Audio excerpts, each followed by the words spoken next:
Hi friends, share market മലയാളത്തിൻ്റെ പുതിയ എപ്പിസോഡിലേക്ക് സ്വാഗതം. നമ്മൾ കഴിഞ്ഞ കുറച്ച് വീഡിയോസായിട്ട് മ്യൂച്വൽ ഫണ്ട്സിനെ കുറിച്ചുള്ള ഷോർട്ട് വീഡിയോസാണ് ചെയ്തിരുന്നത്. ഇന്ന് നമുക്ക് പറയാനുള്ളത് ELSS ഫണ്ടുകളെ കുറിച്ചാണ്, അതായത് ഇക്വിറ്റി ലിങ്ക്ഡ് സേവിങ് സ്കീംസിനെ കുറിച്ചാണ്.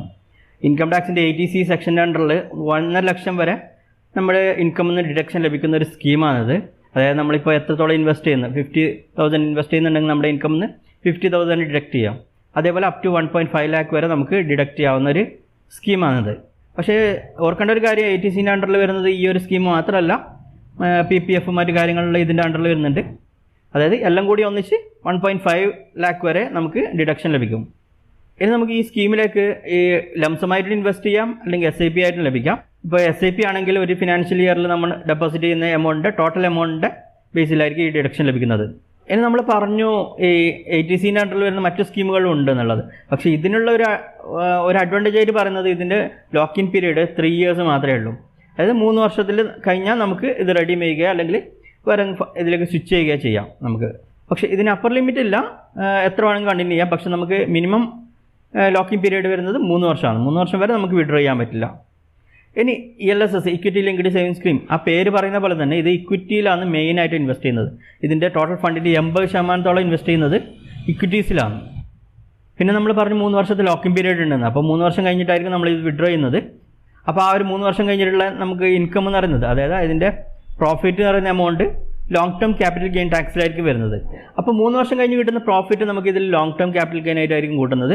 അപ്പോൾ അതിലുള്ള ആ ഒരു പ്രോഫിറ്റിൻ്റെ 1 lakh വരെ ടാക്സ് ഇല്ല. അതിന് മുകളിലുള്ള എമൗണ്ടിന് 10% ആയിട്ടായിരിക്കും ടാക്സ് വരുന്നത്.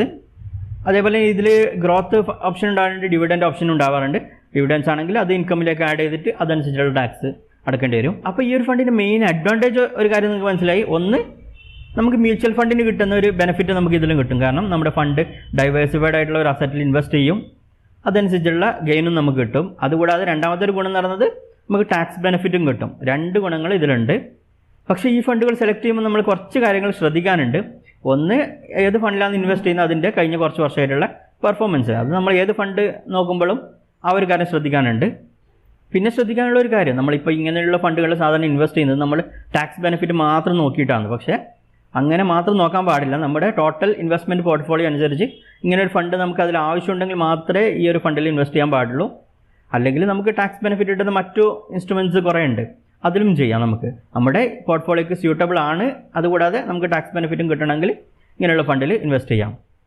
പിന്നെ അടുത്ത് ശ്രദ്ധിക്കാനുള്ളത്, ഇതിൻ്റെ ലോക്ക് ഇൻ പീരീഡ് വെറും 3 വർഷമാണെന്ന് നമ്മൾ പറഞ്ഞു. അതുകൊണ്ട് തന്നെ പലരും ഈ 3 വർഷമാകുമ്പോൾ അത് വിഡ്രോ ചെയ്യാൻ നോക്കും. പക്ഷേ മ്യൂച്വൽ ഫണ്ട്സ് നമുക്കറിയാം ലോങ് ടേം അസറ്റാണ്. ലോങ് ടേമിൽ എത്രത്തോളം ലോങ് ടേം ഹോൾഡ് ചെയ്യുന്ന അതിനനുസരിച്ചായിരിക്കും അതിൻ്റെ ബെനിഫിറ്റും നമുക്ക് കിട്ടുന്നത്. അപ്പോൾ ആ ഒരു പ്രശ്നം ഉണ്ടാവാൻ ചാൻസ് ഉണ്ട്. 3 വർഷത്തെ ലോക്ക് ഇൻ പീരീഡ് കഴിയുമ്പോൾ തന്നെ നമ്മൾ ചിലപ്പോൾ വിഡ്രോ ചെയ്യാൻ ചാൻസ് ഉണ്ട്.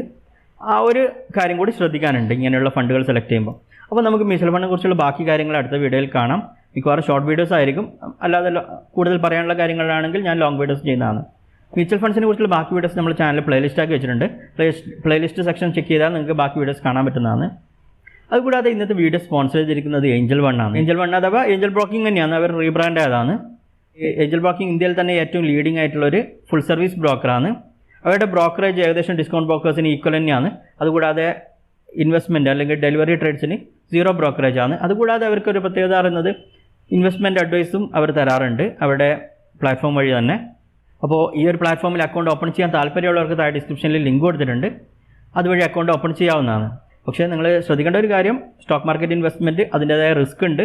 ആ ഒരു കാര്യങ്ങൾ മനസ്സിലാക്കിയ ശേഷം മാത്രമേ സ്റ്റോക്ക് മാർക്കറ്റിൽ ഇൻവെസ്റ്റ് ചെയ്യാൻ പാടുള്ളൂ.